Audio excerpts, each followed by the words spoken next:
Welcome to the Red Vault. Today we will compare the Bedroom Warrior with the actual beast. Today we are comparing two members of the iconic Peavey series 6505, which is the successor of 5150. And in the last weeks I compared my Angle Fireball 100 with my Gigmaster 15 to demonstrate the effect of the power section. You know, they have quite similar design and circuit on the preamp level with a huge difference on the amount of the tubes no matter what. And most of you guys said you should pick better amplifiers, and while shooting that video I had only those amplifiers, but today we have 6505 mini head, also the iconic Peavey 6505 from 90s, and I think we couldn't find a better fit to demonstrate this effect. Also simply it's a simple comparison video of 6505 with 6505 mini head. And now let's talk about the specifications of these amplifiers, and let me explain why this pair is the perfect match for a video like this. You know, most of the time when brands are making small amplifiers, they are kinda lose some controls or effects or some, you know, they kinda lose some stuff to fit the remaining features on a small box. But as you can see, the front panels of these amplifiers are nearly identical. We only have one input on the mini head, but we have high gain and normal gain on the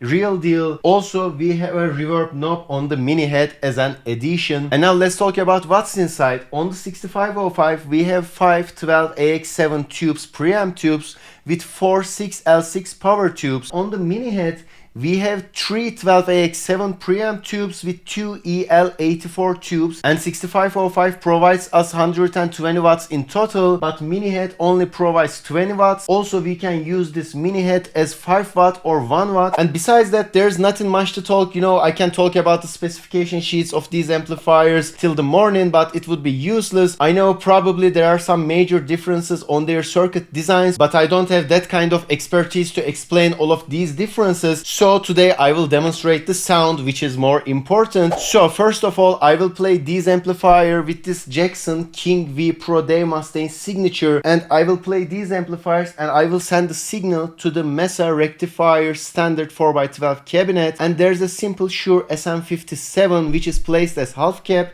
and half con, and the signal of those stuff comes to this Focusrite 18i20, and then you will hear the audio in mix first with a drum and bass, and then we will hear the isolated dual tracks, and you will hear the dual tracks without any post EQ, and then you will hear the mono signal without any post process again. And in this section I want to demonstrate the differences on the sound in the room. I know it's not a room microphone, but I believe it's the perfect way to demonstrate the actual differences, because when there's some bass and kick you can hide the differences on the low end, or with some post process types you can match the top end. And besides these comparison procedures, now let's talk about how I dialed up these amplifiers. And besides that, there's nothing else to talk actually. I hope you enjoyed the comparison, and I hope you will subscribe to the channel and like the video. Now let's hear it.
So we are back. I hope you enjoyed the comparison. I think in a production situation we can get quite similar result with both of these amplifiers, but no matter what, I can hear the effect of the headroom a little bit on the 6505. You know, there's a slight compression feelings on the mini head, but it's totally acceptable. And still, I have to warn you, in some different recording situations it might be a bottleneck, you know. And now let's leave the guitars alone and remove all of the production magic, and let's hear what they are sound like in a dual track situation without any post process.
Welcome back again. I hope this time the differences are quite visible compared to the in-mix comparison, and I believe you can hear the differences on both low end and top end. And now let's hear the mono track, and in this comparison the differences will be crystal clear.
Welcome back. I think this comparison will seal the deal. You can get some nice tones with mini head, especially if you are curious about recording stuff. The greatness, the harshness, the headroom of 6505 is unbeatable, but still this thing is kinda superior for lots of different bedroom amplifiers. You know, first of all, the controls of this thing is great. You can make lots of adjustment. You know, even most of my amplifiers haven't got any resonance knob, but with this thing you can control everything. But still, if you want to purchase one of these items just for enjoying the playing moment, this thing won't punch you as good enough this 6505. It can be a good companion for you, or in the future you can connect the preamp of this thing to the power amp of a real amplifier, an all tube 100 watt or 120 watt amplifier, and with the power of that power section you can use this thing even better. But before closing the video, I have to say it's not an exact copy, it's not an equivalent. It won't sound as good as the 6505. You can get really close results, but it won't sound the same. Still, for its price, the sound, the material quality, and the options in general is more than enough. Good job, Peavey. I really enjoyed it. And just as I enjoyed this amplifier, I hope you enjoyed the content. And this is the end of the video. And if you enjoyed the content, please don't forget to like the video, subscribe to the channel, and please don't forget to leave your opinions in the comments section. Till the next video, see ya.